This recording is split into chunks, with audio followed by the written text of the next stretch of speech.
All right, we are back with our homemade glute hammy raise machine exercise, and obviously, like when you go to a gym, it is going to look very similar to this, except the simplified homemade version of this portion of the machine, which is my box and my plate here to try and get it elevated.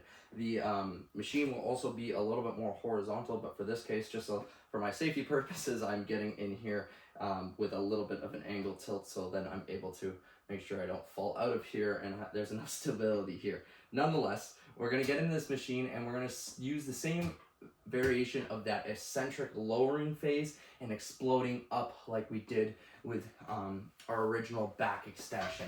What's going to happen here is I'm putting myself in the machine.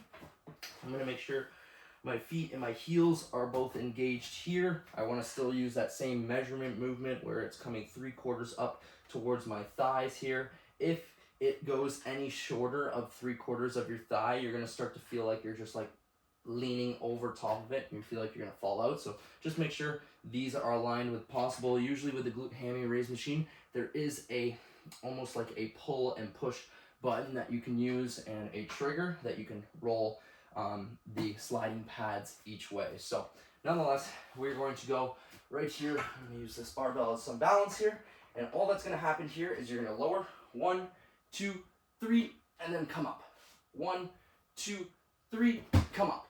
Okay? I'm not going to go as fast because I know this portion is going to fly up on me, but I'm going to try and come up as quick as I can, and I'm squeezing everything I can to explode up throughout the movement. Now, a couple things or a couple other things to think about is almost think about like when I'm coming upwards through this movement, think of my feet like pulling in. So then it almost thinks that my entire back posterior chain is coming up and through and squeezing my butt cheeks. Think about squeezing that pencil again as we raise and explode through. As you start to get good at it, I want you to grab some weight in your hand and then continue that movement through. But really focus on the component of you lowering, but exploding up as quick as you can. I don't want too heavy of weight in your hand because I still want that explosive component, so then we're able to transfer that onto the ice. Good luck, have fun, and keep kicking some butt.